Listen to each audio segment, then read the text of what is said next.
Hello, ಎಲ್ರಿಗೂ ನಮಸ್ಕಾರ. ತುಂಬ ದಿನ ಆದಮೇಲೆ ಅಡುಗೆ ವಿಡಿಯೋ ಮಾಡ್ತಿದ್ದೆ. ಇವತ್ತು ನಿಮಗೆ ಕುಂದಾಪುರ ಸ್ಟೈಲ್ ಚಿಕನ್ ಸುಕ್ಕ ಮಾಡೋದು ಹೆಂಗಂತ ಹೇಳಿಕೊಡ್ತೆ ಬನ್ನಿ. ಸರಿ, ಹಂಗಾರೆ ಈಗ ಅಡುಗೆನ ಶುರು ಮಾಡುವ. ಫಸ್ಟಿಗೆ ಒಂದು ಬಾಣಲೆ ತಗೊಳ್ಳಿ, ಅದಕ್ಕೆ ಅಡುಗೆ ಎಣ್ಣೆನ ಹಾಕಿ. ನೀವು ಎಷ್ಟು ಚಿಕನ್ ತಗೊಂಡಿರಿ ಅದ್ರ ಮೇಲೆ ಡಿಪೆಂಡ್. ನೀವು ಒಣ ಮೆಣಸನ್ನ ಎಷ್ಟು ಆಯ್ತು ಅಷ್ಟು ಹಾಯ್ಕಣಿ ಅಕ್ಕ. ಅದನ್ನು ಚಂದ ಮಾಡಿ ಫ್ರೈ ಮಾಡ್ಕ.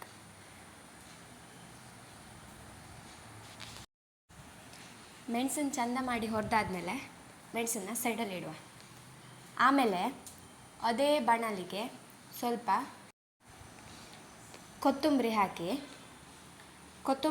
ಆದಮೇಲೆ ಅದಕ್ಕೆ ಸ್ವಲ್ಪ ಜೀರಿಗೆ ಹಾಕಿ ಆದಮೇಲೆ ಅದಕ್ಕೆ ಕಾಳು ಮೆಣಸು ಹಾಕಕ್ಕೆ. ಕಾಳು ಮೆಣಸು ಹಾಗೆ ಸರಿ ಮಾಡಿ ಕಣ್ಕಣಿ, ಖಾರ ಗೀರ ಜಾಸ್ತಿ ಹಾಕಬೇಡಿ. ಆಮೇಲೆ ಅದಕ್ಕೆ ಸ್ವಲ್ಪ ಮೆಂತ್ಯ ಹಾಕಿ ಆದಮೇಲೆ ಸ್ವಲ್ಪ ಅರಿಶಿನ ಹುಡಿ ಹಾಕಿ ಅದನ್ನು ಹಾಗೆ ಚಂದ ಮಾಡಿ ಫ್ರೈ ಮಾಡಿ. ಎಷ್ಟೆಷ್ಟು ಹಾಕಕ್ಕಂದಡಿ ಹೇಳಿ ಈಗಡೆ ಹೇಳೋಕ್ಕಾತಿಲ್ಲ. ನೀವು ಎಷ್ಟು kg ಕೋಳಿ ತಕಂತ್ರಿ ಅದ್ರ ಮೇಲೆ ಡಿಪೆಂಡ್ ಆಗ್ತಾಯ್ತಾ. ಹಾಗೆ ನಾವು ಕಣ್ಣಂದಾಜಿಗೆ ಹಾಕೋದು. ಆಮೇಲೆ ಅದಕ್ಕೆ ಚಕ್ಕೆ ಲವಂಗನ ಆ್ಯಡ್ ಮಾಡ್ಕ.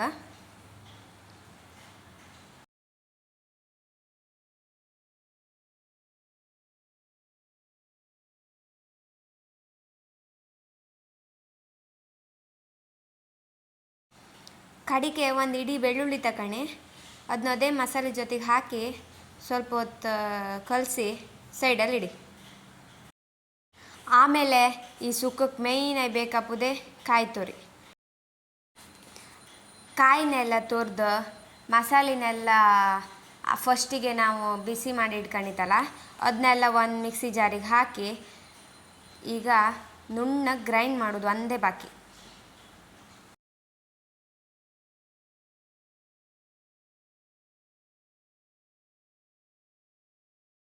ನಾನೀಗ ತೋರಿಸ್ತಿದ್ದೆ ಕಣೆ, ಸುಕ್ಕಕ್ಕೆ ಇಷ್ಟು ಗ್ರೈಂಡರ್ ಸಾಕು, ಸುಕ್ಕದ ಪೌಡರ್ ರೆಡಿ. ಕಡಿಗೆ 2 ಈರುಳ್ಳಿ 2 ಟೊಮೆಟೊ ತಗೊಳ್ಳಿ, ಅದನ್ನು ಚೆಂದ ಮಾಡಿ ಕೊಚ್ಚಿ ಆದಮೇಲೆ ಒಂದು ಬಾಣಲೆ ಇಡಿ. ಆ ಬಾಣಲಿಗೆ ಸ್ವಲ್ಪ ತೆಂಗಿನೆಣ್ಣೆ ಯೂಸ್ ಮಾಡಿದ್ರೆ ಒಳ್ಳೆ ಅದು ಸುಕ್ಕಕ್ಕೆ. ತೆಂಗಿನೆಣ್ಣೆ ಹಾಕಿ ಆದಮೇಲೆ ಬಡ ಸೊಪ್ಪು ಅಂತ ನೀವು ಎಂತ ಹೇಳ್ತೀರಿ ಅಂದೇಳಿ ಕಮೆಂಟ್ ಮಾಡಿ. ಅದು ಸ್ವಲ್ಪ ಬಿಸಿ ಆದಮೇಲೆ ಅದಕ್ಕೆ ಕೊಚ್ಚಿ ಇಟ್ಕೊಳ್ಳೋದು ಈರುಳ್ಳಿ ಟೊಮೆಟೊನ ಹಾಕೋದು.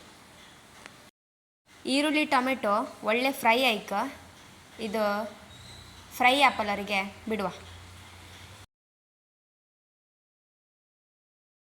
ಈಗ ತೋರಿಸ್ತಿದ್ದೆ ಕಾಣಿ, ಇಷ್ಟು ಫ್ರೈ ಆರ್ ಸಾಕು. ಆಮೇಲೆ ಇದಕ್ಕೆ ಚಂದ ಮಾಡಿ ತೊಳೆದು ಇಟ್ಕೊಳ್ಳೋದು ಚಿಕನನ್ನು ಆ್ಯಡ್ ಮಾಡುವ.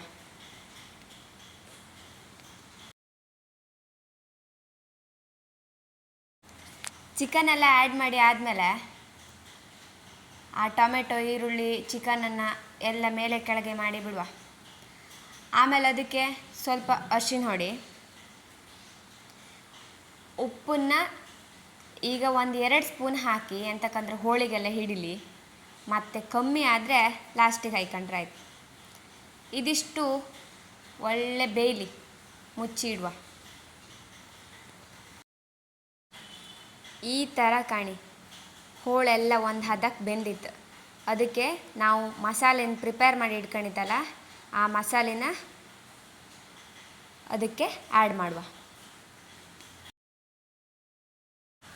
ಮಸಾಲೆ ಹಾಕಿ ಆದಮೇಲೆ ಮಸಾಲೆ ಜೊತೆಗೆ ಹೋಳೆಲ್ಲ ಚಂದ ಮಿಕ್ಸ್ ಆಯ್ಕಲ್ಲ, ಅದಕ್ಕೆ ಇನ್ನೊಂದು ಸತಿ ಮೇಲೆ ಕೆಳಗೆ ಮಾಡುವ. ಮಸಾಲೆ ಜೊತೆಗೆ ಹೋಳೆಲ್ಲ ಒಳ್ಳೆ ಒಂದು ಸ್ವಲ್ಪ ಹೊತ್ತು ಬೇಯಲಿಕ್ಕೆ ಬಿಟ್ಟಾದಮೇಲೆ ಅದಕ್ಕೆ ಒಂದು ಅರ್ಧ ಲಿಂಬೆ ಹಣ್ಣನ್ನು ಆ್ಯಡ್ ಮಾಡುವ. ಲಿಂಬೆ ಹಣ್ಣನ್ನು ಆ್ಯಡ್ ಮಾಡಿ ಆದಮೇಲೆ ಕೊತ್ತಂಬರಿ ಸೊಪ್ಪನ್ನು ಹಾಕಿ ಲಾಸ್ಟ್ ಟಚಪ್ ಕೊಟ್ಟು ಬಿಡುವ ಸುಕ್ಕಕ್ಕೆ. ಕೊತ್ತಂಬರಿ ಸೊಪ್ಪು ಹಾಕಿ ಅದನ್ನು ಸ್ವಲ್ಪ ಮೇಲೆ ಕೆಳಗೆ ಮಾಡಿ ಆದಮೇಲೆ ಕುಂದಾಪುರ ಸ್ಟೈಲ್ ಸುಕ್ಕ ರೆಡಿ ಆಯ್ತು. ಒಂದ್ಸಲ ಮನೇಲಿ ಟ್ರೈ ಮಾಡಿ. ಹಾಗೆ ವಿಡಿಯೋ ಇಷ್ಟ ಆದರೆ ಲೈಕ್ ಮಾಡಿ, ಶೇರ್ ಮಾಡಿ, ಕಮೆಂಟ್ ಮಾಡಿ. ಸಬ್ಸ್ಕ್ರೈಬ್ ಮಾಡೋದು ಮಾತ್ರ ಮರಿಬೇಡಿ.